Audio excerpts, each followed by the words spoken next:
Bienvenue chez l'investir, lumière, passion, cotation, chaque jour nouvelle leçon. Rythme de la bourse, battement d'action, là où il y a de l'action. Invest sur votre estimation. Bonjour à tous, on va parler un peu de ce CAC 40, je le rappelle, cette semaine, ça a été la plus grosse baisse au CAC 40 depuis les 2 dernières années, depuis la guerre en Ukraine pour faire simple. Pourtant, là pour le coup, il n'y a eu aucune guerre. Si, une guerre entre le RN et le Front Populaire, on en reviendra après. Donc là, moi je vise quand même un rebond sur le CAC 40 la semaine prochaine. Pourquoi ? Parce que sur le CAC, on a comblé plusieurs gaps, dont le dernier, dans les 7000 points. C'est celui des 7460 points à peu près. Donc celui-là, on l'a comblé. Donc maintenant, moi je pense qu'on pourrait avoir un petit rebond d'espoir. Après, si on continue à chuter, là, il faudrait chercher les gaps après. Mais ils sont beaucoup plus bas. Alors déjà, on aura déjà le support de la mort à 6008. À chaque fois, on l'a testé et à chaque fois, on est reparti l'année dernière. Et après, à voir, ça continue pas à chuter. Et après, je crois que c'est plutôt vers les 6004. Et puis le fameux gap des 5000 points qui est un gap en semaine, mais là je pense que ça mettra du temps avant d'arriver là. Donc moi c'est pour ça que je pense que ça va rebondir. C'est pour ça que j'ai acheté un des dossiers à la baisse en me disant bon ben voilà, je le tente quand même, et puis si je me trompe c'est comme ça.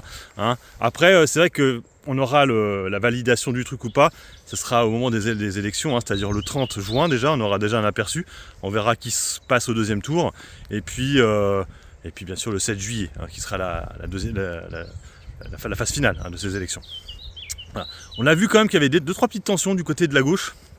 Au début tout était beau, et là on voit que là, par exemple Quatennens, qui est vraiment le pote à Mélenchon, je crois qu'ils veulent le mettre quand même, et je crois que du côté de la LFI, il y en a beaucoup qui sont contre, et du coup ils commencent à dire ouais bah non je suis pas avec la LFI, du coup mettez-moi pas avec vous, et on voit qu'il y a des tensions. Ça c'est plutôt cool parce qu'au début c'était l'entente cordiale, c'était magnifique, j'étais en mode waouh ça va pas le faire, parce que là ils sont super contents ensemble, et les Français ils veulent voir ça quoi. Puis en fait, quand tu regardes leur programme, en fait, à part le côté immigration, ça colle parfaitement aux attentes des Français, c'est-à-dire que toute la partie, qu'on appelle ça, de taxer, ça j'avais pas vu, en plus la flat tax, ce serait la fin de la flat tax, taxer les gens qui ont de l'argent, tout ça, c'est tout ce qu'aiment bien les Français.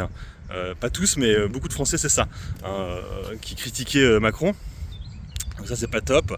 Et après il y a plein de petites choses de ce style. Je vous ai déjà fait une vidéo comme ça là-dessus. Donc on voit que c'est pas l'entente cordiale, mais c'est vrai que pour l'instant, c'est vrai que ce Front Populaire est comme vachement haut dans les sondages. Donc à voir. On a vu que Ciotti finalement avait gardé le parti là du LR, mais pour l'instant on sait pas. On saura dimanche. Les derniers candidats, où est-ce qu'ils vont. On va le savoir, c'est dimanche soir, les 2 derniers délais, et après ce sera vraiment, on va se lancer dans le truc avec les débats, les trucs comme ça. Voilà, donc moi je pense un rebond la semaine prochaine. Je sais pas jusqu'à combien, mais je verrai bien un petit rebond là sur la première semaine. Après la deuxième, avec les débats, à voir. Peut-être les 2 prochaines semaines, on aura peut-être un rebond, et arrivant vers les élections, ça pourrait peut-être de nouveau chuter avec le stress.